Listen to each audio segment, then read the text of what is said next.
energetic, passionate, and savvy. Gouche Live, brought to you by the good people at the Hockey News and Sports Illustrated. And now, ladies and gentlemen, the Gouche. Welcome to another episode of Gouche Live. Today is going to be overtime. I've got my good buddy Paul Rosen joining me. We are changing. As you know, the summer is coming up. We're going to make some changes just so that we can make sure that you enjoy your summer and you don't have to race back to see us at all crazy hours. Because you know what? We've got Gouche at lunch, Gouche at breakfast, Rosie on Sunday nights with the Journey, of course, with Bart's and Rosie. And, of course, I do the Aussie show, and we put the German show on hold over the summer so that we can get also out there doing some fishing. Somebody said that this is probably the most exciting time for hockey, as you know, around the world, ice hockey, even more so than the Stanley Cup. And I'm agreeing. And you know what? So does this man here, Paul Rosen. Rosie, what is it? Hey, Gouche, I totally agree. I think with the Seattle Kraken coming into the league, the amount of teams that have to put up their players on waiver potential for the draft coming up, free agency. Gouche, I think free agency, oh my God, there's going to be a ton of players moving. And Zach Hyman, he's going to be moving from Toronto. Yes, sir. And then Alex Edler has just came up and said that he will go on free agency. Unbelievable. Like, this is exciting times. And unfortunately, I'm alone. I'm running. You're running shotgun. Yep. I'm running alone because our good producer, Jordan, is on a vacay for 2 weeks, which he's well deserved because he was doing every show on the planet with his beautiful girlfriend Claire. They're going out to Victoria, and he's promised to bring me back some salmon. Tell you what, Victoria is, I'm sure you've been there. I've been there many times. Victoria is one of the nicest places in the world. I agree. I can't agree with you more. Hey, listen, before we get started, obviously there's lots of stuff going on. As you mentioned, the expansion draft tomorrow at, I think it's 5 o'clock. They have to have their protected list in. That's going to be excited. Who are they not going to protect? Obviously, we're talking all the Canadian clubs will really dig deep tomorrow in our roundtable with Scott Taylor. That's going to be very, very exciting. So make sure you check that out. But just as important, tomorrow night at 7 o'clock, Jordan, myself, and you'll be joining us. We'll be talking about a mock draft of who we think the Kraken will pick in the upcoming expansion draft, which will happen on July the 21st, 8 p.m. Eastern Standard Time. And we'll talk about that and what the rules are in a second. I just want to get your thoughts. Obviously, give us a little bit, because you're surrounded by so many Toronto Maple Leaf fans. I want to hear your take, obviously, on what really is going on with the Hyman story. I think, honestly, the Toronto Maple Leafs are going to be in serious trouble. Toronto fans are going to and you can say Hyman, maybe he's not as talented as Matthews or Marner or Nylander or any of those guys, but any GM in the league, all the other 31 now GMs in the league would love a Zach Hyman. Zach Hyman can do it all. He can play on the first line, the second line, the third line. He can check, he can hit, he can fight if he has to, he can score goals, and he's a great leader. And this kid here, I think he's going to get, I could be wrong, Gouche, you know what? But I think he's going to get $6 million a year, and I think he's going to get it for 6 years from somebody, whether it's Florida or whether it's Colorado if they lose Landeskog, or whether it's even Detroit. They seem to be loving him. I tell you, one team that he would look great in, and that's a Winnipeg Jets uniform. I want Landeskog first, but I'll tell you what, putting a Hyman on with the way Wheeler, Scheifele, Ehlers, wow. But I think that's going to be a tough sell, but let's see what goes on. Hey, listen, I can't get away from my producer. He's just, he's at the airport getting ready to jump on a flight, and he says, Gouche, you got to do some housekeeping. And housekeeping is this. We have got a new Facebook and, of course, YouTube page called Gouche Live Productions. That's going to be taking care of all of our shows because we want everybody to go to one location so they can get the Rosie Report, of course, and, of course, your great show on Sunday nights, The Journey with Bart's and Rosie. It's been a fantastic addition to our family. Don't forget Val and, of course, Fiora Hey, Nicholas Fiore. They're doing, of course, the Footy Express, which has also just been taken by storm. Of course, there's a lot of football going on right at this moment. So that you, Matthew Meisner, hey, look at that. Good news. There's going to be a lot more stuff going on. We're going to be announcing it. Val is working on putting up a post in the next couple of days that it's going to lay out it all, and we'll let you know when the shows are. But I can give you just a little quick on Wednesday. At the bottom line, we're going to continue on doing Lunch with Gouche Live. We're going to be eating the chicken wings with Wayne Calley. We're going to be doing that every Wednesday. Every Wednesday, do not forget, at the bottom line, Lunch with Gouche Live. Then on Thursday, it's the Footy Express coming to you from the bottom line also. And then, of course, the Rosen Report at 4 p.m. Eastern Standard Time. And on Friday, it's the real Gouche Live show. It'll be high impact. We'll be doing our interviews with a lot of players from the past, a lot of players from today. So stick with us on that one. And then Saturday, I love it, Gouche Live, Rosen Report, and our buddy Scott Taylor at noon Eastern Standard Time. We'll all come together, we'll put our shows together, and we'll be doing the roundtable. I'm excited about that. And of course, then on Sunday night, we'll be watching you handle the journey. We will still do, no question, on Monday, Mental Health Mondays and Wellness Wednesdays. We had Jill Wheatley on, as you saw, an incredible interview. And what's being added new, and I'm going to get you on one of the first shows on Tuesday nights at 7 o'clock on Fired Up Network. I'm going to be doing Concussed. And it'll be the journey of concussions and what you have to live through, and you know that better than anybody. So that's pretty exciting. That's a new platform called Fired Up Network. They've asked us to join their network and talk about concussions because I don't think enough is being done. There's a lot of news, but I don't think people have an opportunity, an outlet to be able to talk to people like you and me, Paul, and all the people we've collected along our journey from all around the world, doctors, people that have suffered from concussions, and of course the experts that can help manage the injury. Yeah, I'm glad that you're doing this, actually, Gouche, because there's a lot of people out there, and I'm not going to say names, but there's a lot of people out there that just jump on the internet. The internet's easy to get on, talk about concussions, talk about what they think. But the thing about what you're going to do on the Tuesdays, this is, you dedicated your life the last 20 years with Stop Concussions and Keith Primo, and you bring the best of the best out to talk about this. This is not just us talking. This is actual facts. And if you want facts about a brain injury, tune into this new show because it's going to be great. Well, and the thing is that you and I have both been diagnosed. There are people, pretenders, that want to come in and join the space. I got it. I got no problems with that.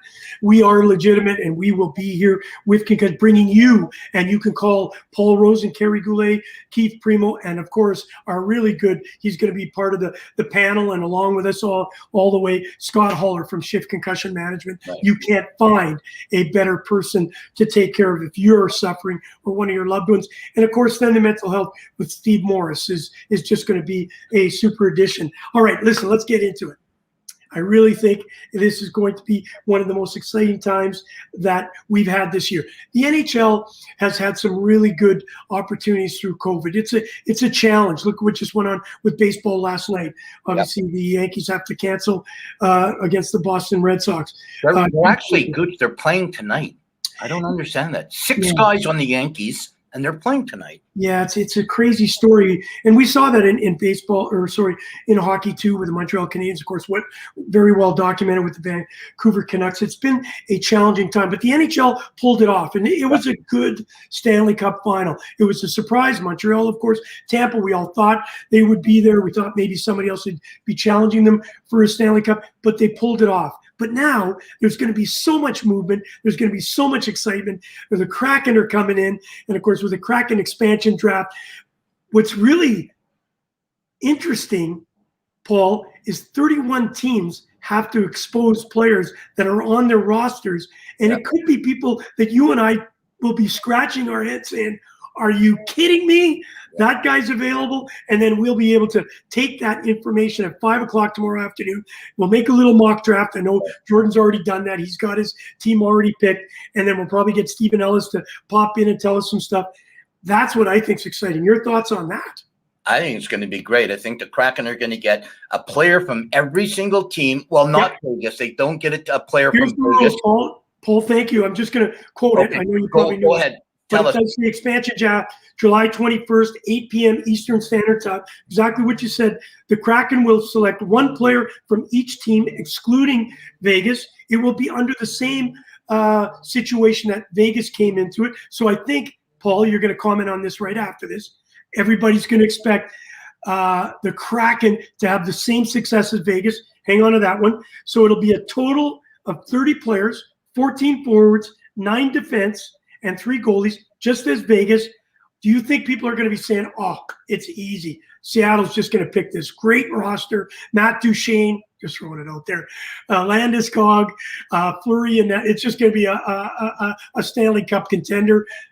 Your thoughts? No, they will not be like Vegas. It has been set up. There's no way they're going to have the success that Vegas had. And I don't think that they're going to pick a team right to the cap, right to the very, very cap. I think they're going to leave some room because they're going to go after free agents. You know, Seattle supposedly is a beautiful place. I've never been there. I've been a million places, never been Seattle. Supposedly it's a great place, great fans, great ownership. So why wouldn't a potential free agent look at maybe starting a career there? I really believe that their captain is going to be Mark Giordano from Calgary. He's going to be the guy they pick from Calgary. Ron Francis is a smart man, and Giordano will be their first captain, in my opinion. We're looking forward to tomorrow. Obviously, we're going to see that at 5 o'clock. Listen, Seattle must choose a minimum of 20 players under contract for the 2021-22 season. Yeah. Now, I don't know everything about the expansion draft. I know Stephen Ellis does, and I know Jordan, he'll bring a little bit more light to it. Obviously, with Scott Taylor, we'll hear who the Winnipeg Jets are going to not protect. I've heard it's DeMello and also Appleton are 2 names that are bouncing around. Has there been anybody that you've heard in your circles that you're surprised of that may become available to the Seattle Kraken? I think there are going to be some names that we're going to look at that are big money names that teams will leave off the list thinking there's no way Seattle's going to take a veteran with a massive contract. Like if Chicago decided to not protect Jonathan Toews, Seattle's not going to take him at the end of his contract with the money he's making. So I think there'll be things like that. But there will be players that they will start with a pretty good team, Gooch. The one thing the Kraken have to do too that a lot of people might not think is it's not just their Kraken NHL team. They have to field a team in the American Hockey League. They have to field a team in the East Coast Hockey League.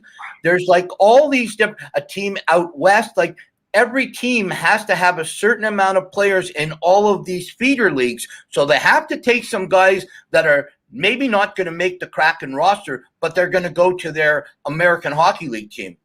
Listen, it would take me a week to go through all these rules. I've been reading them. And I've had a tough time. Not being a lawyer, I don't think I could give it the proper opportunity. But a player without, this is really interesting. All players with no movement clauses at the time of the draft and who decline to waive those clauses must be protected and will be counted towards their team's applicable protection limits. So that's interesting because we have heard some names, have we not? Jeff Skinner from Buffalo is one of them. Ben Bishop actually yesterday just said he would waive his so they wouldn't have to protect them, not thinking that the Kraken would take him. But what's wrong with taking a Ben Bishop as one of your 3 goalies? I would absolutely take him. And, you and I had joked about, the obviously Fleury maybe ending up there.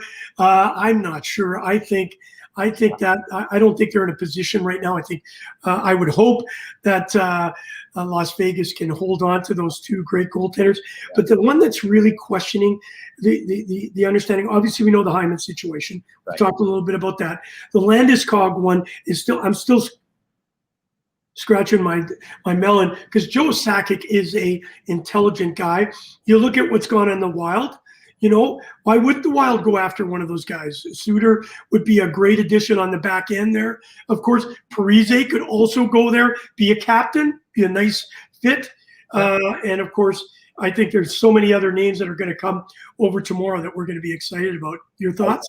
Yeah, I think the goaltending is going to be incredible. And I think if Fleury waives his no movement, why not take him if you're the Kraken? Even if you don't use him, if your thoughts are take him, but then look to trade him, I don't know. I would think that if you want to start, if you're the Kraken management, you want to start with a little bit of that Vegas flashy start, the way Vegas did, and Fleury waives his no movement, take him. I would take him in a heartbeat. There's no question.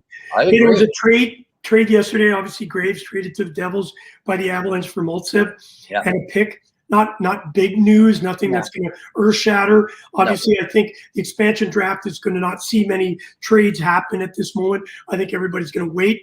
On the 21st, we'll know who's moving where, and then comes the entry draft, and then, of course, what's really exciting, as you mentioned, free agency. I do believe after what's going on through the bubble and now COVID, that people are going to see movement like we've never seen it before. I know, they have those trade deadline day, ESPN, TSN, Sportsnet, it's a 12-hour day. I think it's gonna live up to its mark. I think there'll be a lot of movement.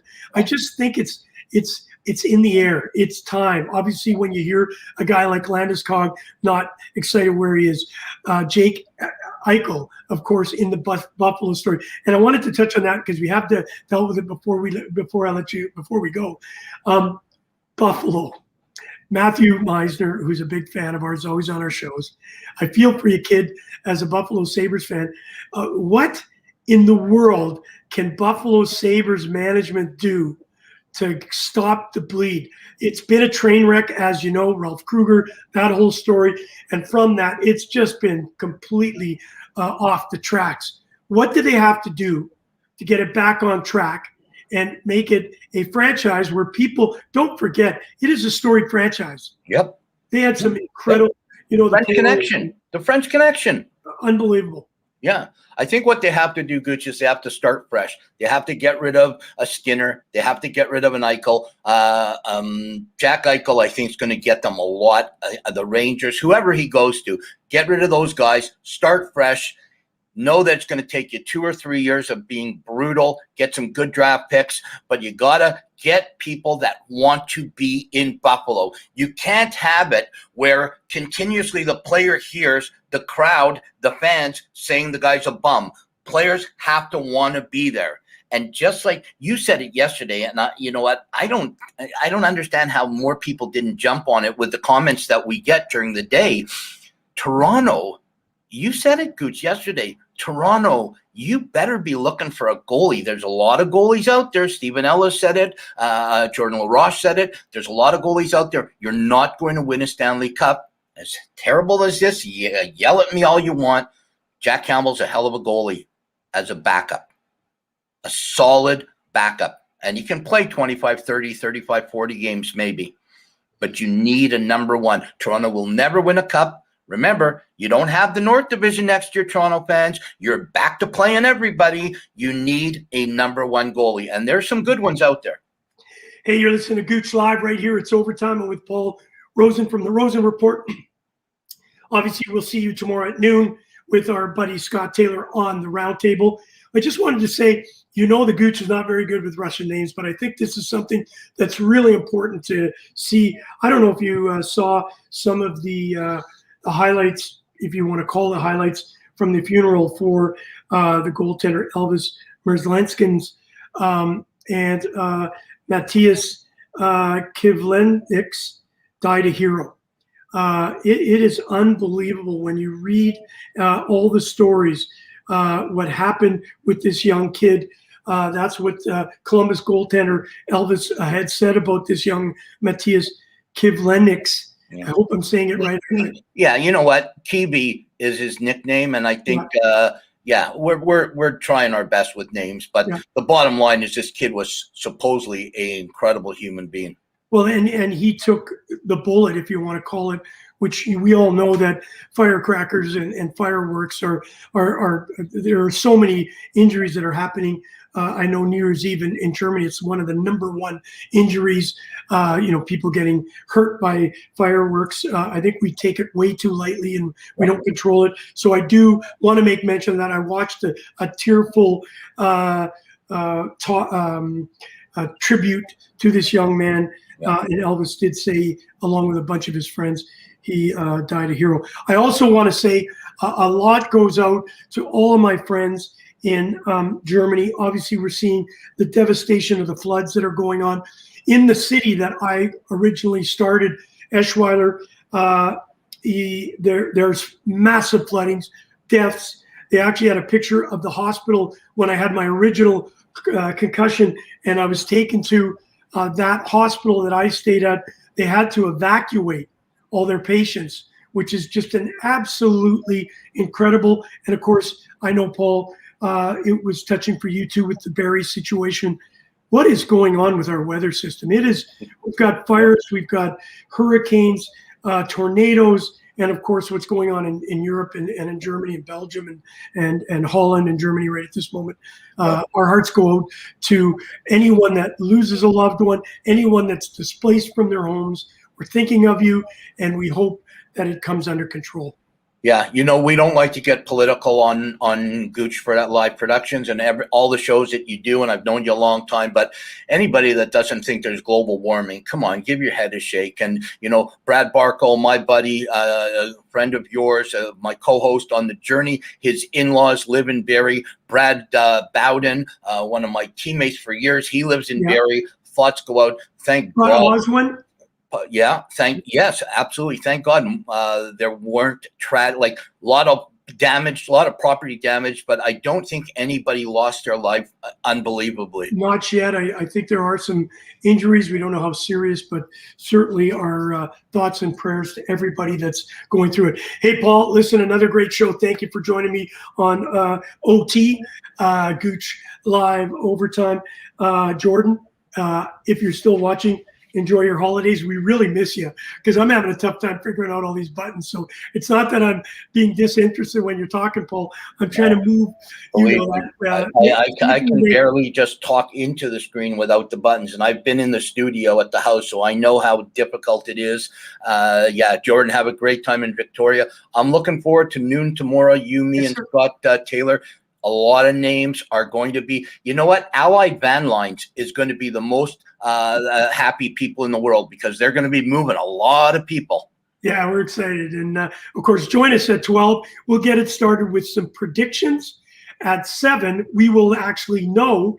You and I and Scott will pick some people that we think, because we'll only be thinking, it's just a prediction. And then at 5 o'clock, we'll know. And then at 7 o'clock, we can see who we picked, and of course, who out of the three of us picked the right ones. We'll make our own Kraken team. You'll get your Kraken, I'll get my Kraken, and Jordan will get his Kraken at the Kraken. And you know what? We may as well just buy a bottle of Kraken and have a little bit of fun. All right, Paul Rosen, always a pleasure from the Rosen Report. We will see you tomorrow at noon. Hey, always a pleasure to bring my buddy Paul up. He's always got a great perspective. Listen, tomorrow at noon, do not miss it. Scott Taylor, myself, and of course, Rosie will break it all down. You're going to hear a lot of people talking about it, but these three guys, including myself, of course, we know the stuff. And if we don't know it, we'll make it up and you'll have a little bit of a chuckle with us. All right. And then again, tomorrow, 7 o'clock, do not miss that. This is where we will know who's on the expansion draft list. And then, of course, it's still up to the Kraken to decide who they're going to take from each team. And that's what's going to make this all exciting. And what does the drafts, not the expansion draft, but what are they thinking? What is Ron France thinking for the entry draft? Because this year's maybe not a strong pool as Stephen Ellis, but the next 2 years, we'll talk about that tomorrow, obviously with Paul and Scott. The next 2 years after this draft, it's going to be deep, and there are two big names in each of those drafts that we will talk about tomorrow. Hey, thank you for joining me on Gouche Live Overtime. We look forward to seeing you tomorrow at noon on the Rosen Report, and of course, talking with Taylor for the Roundtable. You've been listening to Gouche Live with your host, Kerry Goulet, better known as The Gouche, brought to you by the Hockey News and Sports Illustrated.